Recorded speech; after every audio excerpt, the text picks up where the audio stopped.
Hey, what's up guys? John here. The biggest bank in America is JPMorgan Chase, and the CEO just came out and issued a clear warning as to what he expects and what they're doing right now to prepare for what is to come in 2023.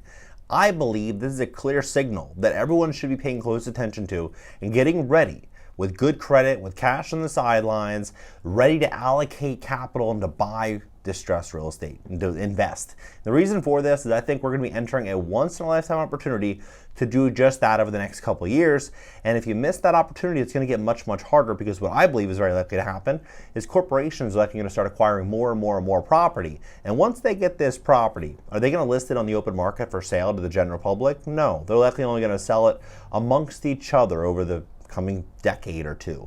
And so if you want to really buy distressed real estate, you have to pay close attention to what's happening to small business, to mom and pop business, pay close attention to what's happening on Main Street, and you'll get a really clear indication as to what is likely going to be coming in 2023. In this video, I'm going to walk you through exactly what I think is going to happen and exactly what I'm doing about this. So please hit the like button. When you hit the like button, YouTube is going to share this content to educate more people about what's really going on in the U.S. economy. And on the side note, if you'd love to, increase your odds of getting the best financing for your first real estate deal, you need great credit to do it, 750 and above. We'd love to give you a free credit consultation at greatcreditfast.com. That's greatcreditfast.com.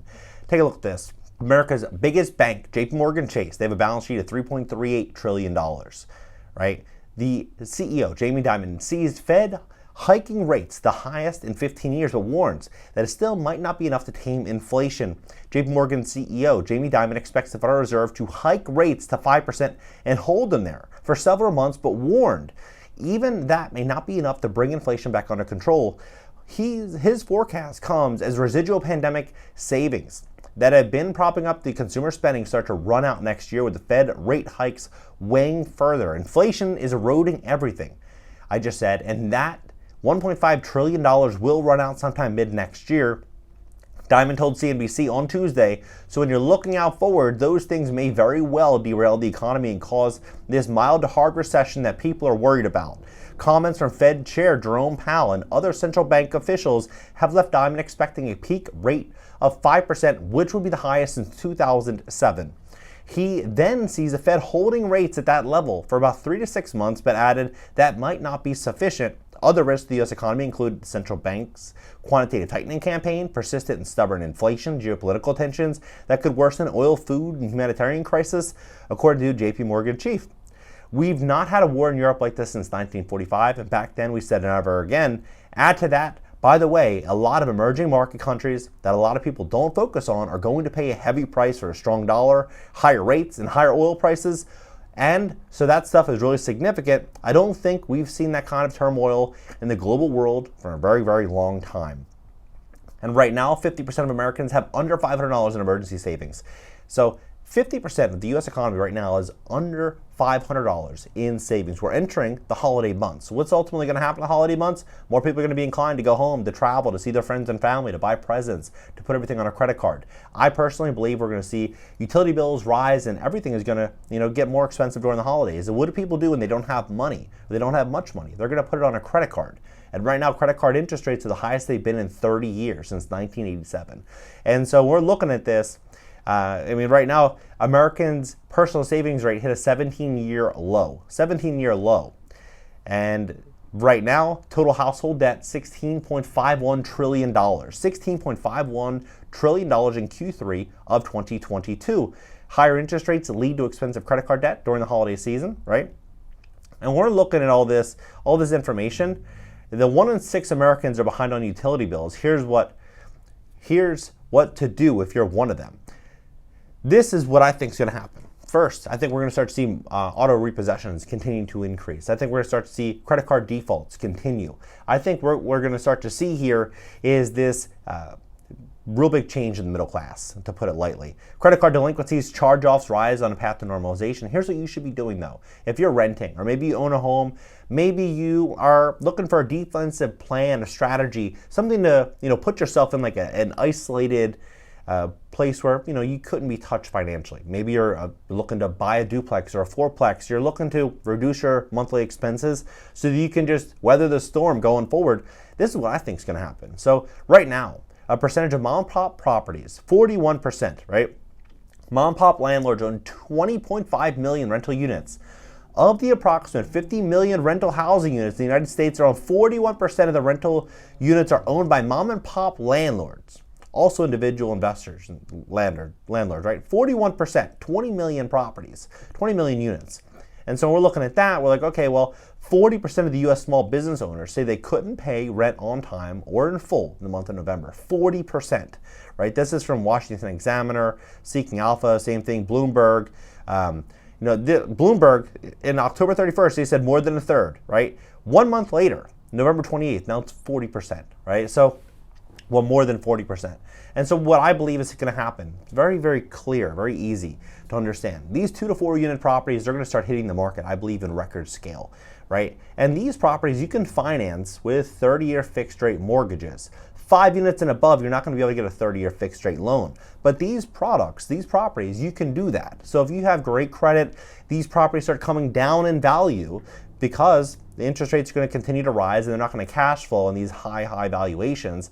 I personally believe that deep pocket investors are going to wait to see blood hit the street before they run out there and pounce on a lot of these deals.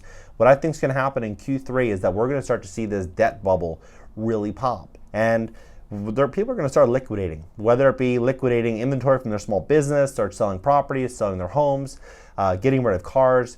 This is what I think is going to start to happen. People are going to start playing defense, and this relaxed lifestyle that a lot of Americans have enjoyed over the many past decades is going to start to really contract. And it's going to be those that are well positioned that are going to be able to continue to live that great lifestyle. And that's why I believe right now, people really should pay close attention to how they're spending their money, really look at the bottom line, because these credit card companies, they're charging, if you borrow $5,000 and you're making the minimum payments, by the way, go on greatcreditfast.com, watch that video, it's like 7 minutes long, but I break this down. It's pretty crazy. If you were to borrow $5,000, $7,000, $8,000, you make the minimum payments, you make these payments for 9 years, and you pay back 3x what you spend, right? And so if these items, inflation, many would argue, is 10, 15, 20%. If that cost is up 10, 15, 20%, and then credit card interest rates are the highest in 30 years, what's ultimately going to happen is you're going to pay a multiple for every dollar spent, a multiple. And so who's going to benefit there? It's going to be the people that have money, because they're going to be using their money to buy investment assets. They're going to invest in their future, whereas everyone else is going to, the majority is going to be forced to borrow at high interest rates. But if you have great credit, there's ways around this.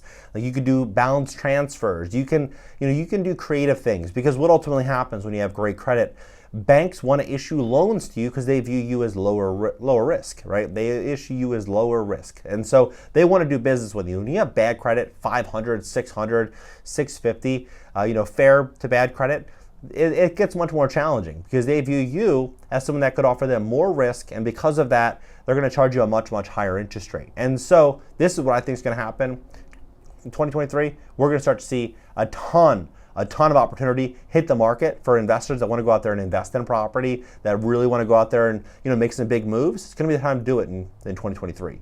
And for those that aren't paying attention to what's happening, I believe they're going to say, you know what, I'll take care of it next year. I'll fix my credit. I'll do whatever I'm going to do next year when all that happens. Fixing your credit doesn't happen overnight, right? Nothing substantial ever happens overnight. And so the last thing you want to do is watch some of these great real estate deals or watch some of these investment opportunities pass you by and say, you know what, I could have bought that deal. Right now I'm renting for $1,800 or $1,900 I'm spending every single month in rent. I could have went and bought this duplex, and my mortgage would have been $1,800 or $1,900. I could have potentially lived in one unit and rented out the other unit and essentially lived for free. Like, I could have changed my life on this real estate deal. There's many opportunities that present themselves during periods of distress, because during periods of distress, you'd be surprised, a lot of people get so scared that they don't want to pull the trigger because everyone around them is afraid. And the famous saying is true. Money is made when the masses are afraid. And so that's when you want to have great credit. You want to have cash in the bank. You want to have a strategy and a plan. According to JPMorgan Chase CEO, he believes that consumers are just going to run out of money next year. I agree. $500, half of Americans have $500 or less. I mean, you answer this question. Do you think inflation is going to be going down or up? Do you think the cost of living is going to be going down or up? So that pretty much answers the question. I think we're going to be stepping into this affordability crisis, and people are going to have no option but to start selling assets. Drop your comment below, hit the like button, subscribe here, and subscribe to my second channel. And if you need help fixing your credit, we'd love to help you at greatcreditfast.com. LinkedIn, Twitter, Instagram, and TikTok up in the banner. Catch you guys in the next video.